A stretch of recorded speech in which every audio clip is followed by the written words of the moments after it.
Hello everyone, स्वागत है आप सभी का दी नॉलेज क्लासरूम के यूट्यूब चैनल पर। आज की इस वीडियो में हम बात करने वाले हैं रोहतक के बारे में। ये पार्ट नंबर 2 है इस वीडियो का, इस रोहतक के बारे में। पार्ट नंबर 1 के अंदर भी हमने रोहतक के बारे में बहुत कुछ जाना है और पार्ट नंबर 2 के अंदर भी हम यहाँ पर जो बची हुई बातें हैं या बची हुई जो जानकारी है रोहतक के बारे में हम उनको जानने की कोशिश करेंगे। देखिए, अभी तक हमने इस अपने रोहतक पार्ट 1 के अंदर क्या क्या जाना, मस्जिद, गुरुद्वारे, मंदिरों के बारे में जाना हमने, उसके जो अलग अलग नाम थे, कब उसका नाम कौन सा था उसके बारे में जाना, उसके उपनामों के बारे में हमने जाना। तो आज की इस वीडियो में हम कुछ अन्य जानकारी रोहतक के बारे में जानने की कोशिश करेंगे। आज की इस वीडियो में हम जानेंगे कि यहाँ पर क्या क्या कुछ और भी है जिसके लिए ये फेमस है रोहतक। तो इस रोहतक के अंदर तिलियार झील भी है। कौन सी झील है? तिलियार झील। तिलियार झील कहां पर स्थित है? ये रोहतक के अंदर स्थित है। और उसके बाद मैना पर्यटक केंद्र, मैना पर्यटक केंद्र ये कहां पर है? ये भी रोहतक के अंदर स्थित है।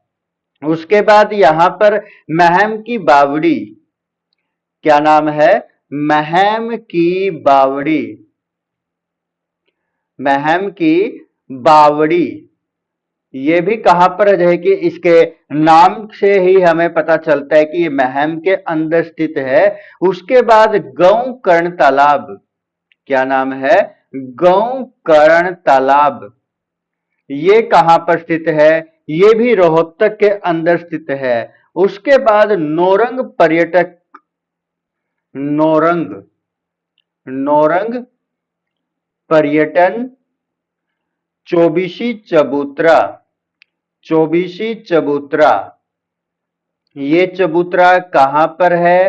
रोहतक के महम के अंदर, महम में स्थित है। क्या नाम है? नौरंग पर्यटन चौबीसी चबूतरा कहां पर स्थित है? ये महम के अंदर स्थित है। रोहतक के अंदर यदि हम खनिजों के बारे में बात करें, रोहतक के अंदर जो खनिज मिलते हैं वो कौन कौन से खनिज मिलते हैं? तो इस रोहतक के अंदर चूने का पत्थर मिलता है। क्या मिलता है? चूने का पत्थर मिलता है। कहां पर?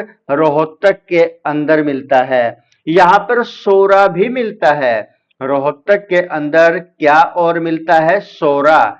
रोहतक के अंदर चूने का पत्थर भी मिलता है और सोरा भी मिलता है। तो दोस्तों कमेंट करके मुझे यह बताइएगा कि CaCO3 किस चीज का फॉर्मूला है? ये आप कमेंट करके हमें बताइएगा। उसके बाद रोहतक के अंदर एक यूनिवर्सिटी है जिसका नाम है MDU, जो कि कब बनी थी? 1976 के अंदर बनी थी। तो इसकी फुल फॉर्म क्या है वो आप कमेंट करके बताइएगा दोस्तों। उसके बाद इसी रोहतक के अंदर जो हरियाणा का पुराना व बड़ा आकाशवाणी केंद्र है, क्या है? आकाशवाणी केंद्र। क्या नाम है? आकाशवाणी केंद्र ये कहां पर है? रोहतक के अंदर। और क्या है? हरियाणा का पुराना और बड़ा केंद्र है ये। क्या नाम, ये क्या नाम है इसका? आकाशवाणी केंद्र, जो कि पुराना भी है और बड़ा भी है।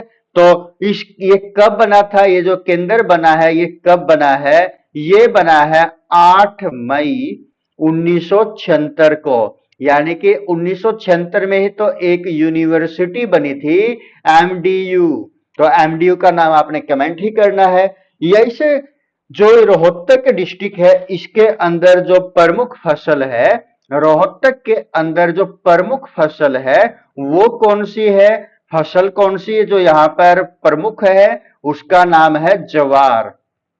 ज्वार की फसल। भूमजल स्तर, जो भूमि का जो जल है, भूम जल स्तर वो कितने पर है? 12 से 15 मीटर पर है। 12 से 15 मीटर भूमि का जो जल स्तर है ये पाया जाता है। उसके बाद यहां पर जो चौधरी रणबीर सिंह है, क्या नाम है? चौधरी रणबीर सिंह, चौधरी रणबीर सिंह, जो कि कहां से संबंधित है, यहां के सांघी गांव से। कहां से? सांघी गांव से बिलोंग करते हैं। उसके बाद इसी रोहतक के अंदर क्या है, आईआईएम भी है, जो कि कब बना है, 2010 में बना है आईआईएम। तो इसकी फुल फॉर्म क्या होती है, कमेंट कीजिएगा दोस्तों। क्या इसकी full form Indian institute of management होता है या कोई अन्य फुल फॉर्म होती है, एब्रिविएशन अलग होती है? तो आप कमेंट करके बताइएगा। कब बनी है ये? 2010 में बनी है ये। उसके बाद यदि हम और जाने इस रोहतक के बारे में, तो यहां पर चौधरी चौधरी छोटूराम, क्या नाम है, चौधरी छोटूराम, कहां से, गढ़ी सांपला। क्या नाम है उस स्थान का, गढ़ी सांपला। चौधरी छोटूराम, गढ़ी सांपला। वर्तमान में इसका नाम क्या है, वर्तमान नाम इसका क्या है, वर्तमान नाम है इसका चौधरी छोटूराम नगर। चौधरी छोटू राम नगर, किसका ये नया नाम है, गढ़ी सांपला का जो नया नाम रखा गया है वो नाम क्या है, चौधरी छोटूराम नगर रखा गया है। यहां पर चौधरी छोटूराम की जो मूर्ति है उसकी जो ऊंचाई है वो कितनी है, जो वो प्रतिमा यहां पर लगाई गई है 64 फीट। एक प्रतिमा है जिसकी जो ऊंचाई है कितनी है, 64 फीट है। जो चौधरी छोटूराम थे उसके बारे में यदि हम थोड़ा जाने तो क्या थे ये, इनको क्या माना जाता था कि जो किसान है, किसानों के मसीहा, किसानों के मसीहा किसको माना जाता था, चौधरी छोटूराम जी को माना जाता था हरियाणा के अंदर। और इनका जन्म कब हुआ है, इनका जन्म हुआ है 24 नवंबर 1881 को। और इनको एक उपाधि मिली थी, कौन सी, सर की जो उपाधि थी वो कब मिली थी इनको, ये उपाधि मिली थी 1937 में। कब मिली थी, 1937 में इनको ये उपाधि मिली थी।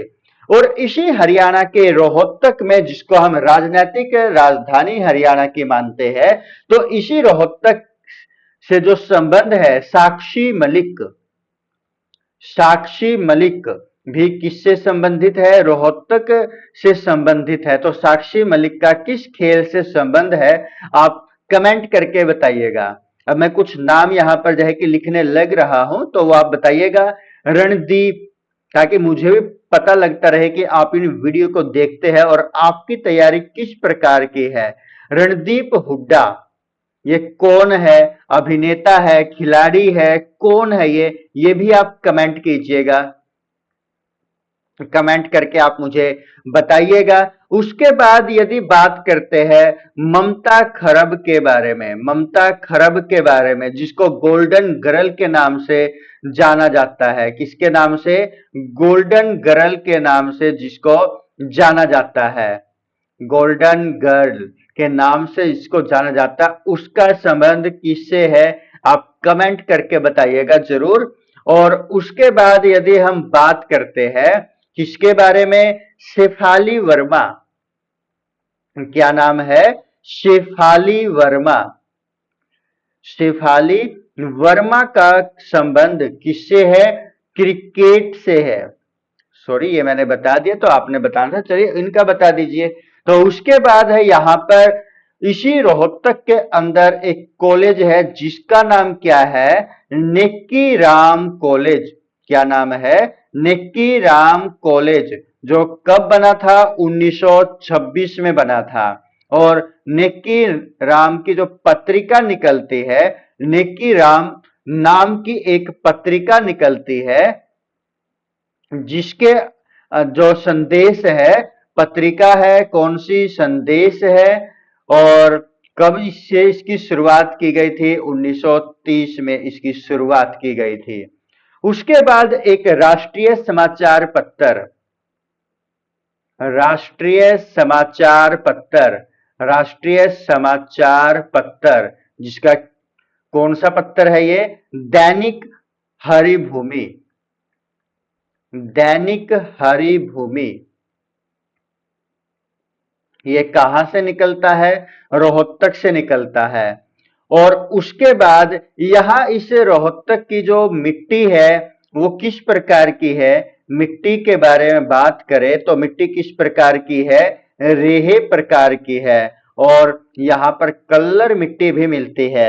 और यही मिट्टी कहां पर भी मिलती है? झज्जर के अंदर भी मिलती है, झज्जर में भी यही मिट्टी मिलती है। तो दोस्तों हमने यहाँ पर रोहतक के बारे में पार्ट नंबर 1 और पार्ट नंबर 2 वीडियो हमने बनाई है। तो दोस्तों आप ये बताइएगा कि आपको ये वीडियो किस प्रकार की लगी, किस प्रकार की जानकारी इसमें अधूरी रही है, आप हमें कमेंट करके आवश्यक बताइएगा, ताकि हम आने वाली जो अन्य डिस्ट्रिक्ट्स है उनके अंदर उस कमी को दूर कर सके। तो दोस्तों जल्द मिलेंगे अन्य किसी टॉपिक के साथ, तब तक के लिए नमस्कार दोस्तों, धन्यवाद।